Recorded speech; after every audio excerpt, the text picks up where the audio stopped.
So thanks once again for passing by the channel. If you like the content, if you're new to the channel, please hit subscribe, share the video if you enjoyed it, if you felt it was useful.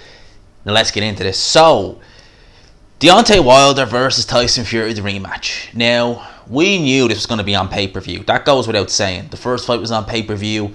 We knew this is a big fight. It's the first real big fight of 2020. So, we knew it was going to be on BT Sport pay-per-view. That went without saying. But, it's being reported here. And I will say this is reported, but I'm going to quote Frank Warren as well.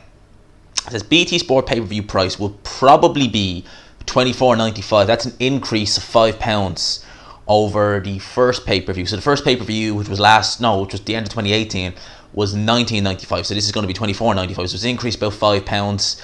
I don't know what that is in euros, but it's £5 British. So it's gone up. That was the exact same price it says here as Andy Ruiz versus Anthony Joshua, the rematch, which was on Sky.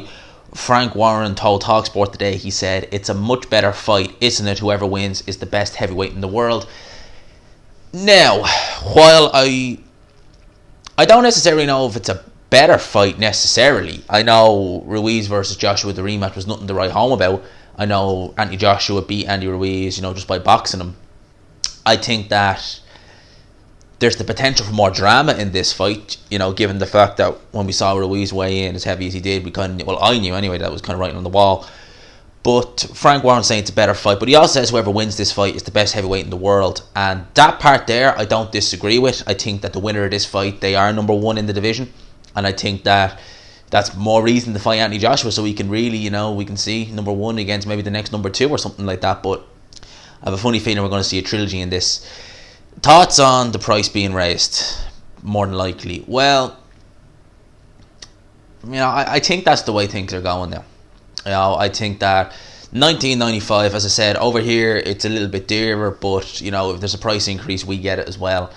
I think it's just the way it is. So, to me, if the fight is good and it's worth paying the extra, I wouldn't necessarily mind paying the extra.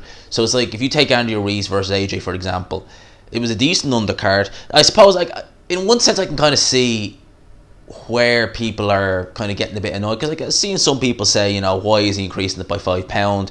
And to be fair, I don't think Frank Warren ever did, but people would say, he'd ridicule Hearn for doing it, but he'd go and do the same thing. Now, what I would say about that is that Hearn put on a good undercard. We had Hunter versus Povetkin, we had loads of heavyweights, we had Dylan White, we valued for money on the undercard. So the additional charge, and I think as well it was to help pay for the purses as well, just amongst other things. It was convenient as well because of the time it was on at. So all things considered, Eddie Hearn increasing the price on the AJ Ruiz pay-per-view, and it was anticipated. I was hyped for that fight prior to the weigh-in, of course.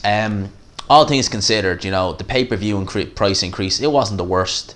This one's a bit different because I think, yes, Wilder vs Fury 2, it is a good fight. And look, I want to see a good fight. And I don't mind paying as long as I get a good fight. But at the end of the day, it's an unsociable time. It's going to be on at 4 in the morning, UK time. So it's not on near as good a time as it was Ruiz versus Joshua. That was on, I think, 9 o'clock in the evening. So that was brilliant for us over here. In terms of the undercard, the fight, we've got Emmanuel Navarrete. He is a good fighter. Very decent fighter. Charles Martin versus Gerald Washington. These aren't marquee names. Dylan White versus Marius Wack. We had that. Although on paper it wasn't going to be a competitive fight. It was. We had Filip Hrgovic versus Molina. We got to see a blowout.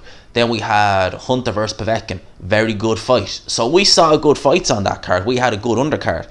This undercard, not as good. And as I said, unsociable time over here. So the fact that the pay-per-view is being increased, the price being increased by £5, I'll still pay, and I'll pay for this pay-per-view, but, I think there needs to be a bit of leeway. When it's unsociable time like this, and when the undercard's not as strong, why are you increasing it? That's just my 2 cents on it. Maybe I'm making too much out of it. Let me know what you think down below. Will you be paying for this, or will you be doing what a lot of other people do and go with the stream team? Let me know what you think down below. I'm going to end this video right here because I think I've kind of given my 2 cents on it already. So let me know what you think down below. I hope you enjoyed this video. If you did, please leave a like, subscribe, of course, if you are new. And as always, I will talk to you after.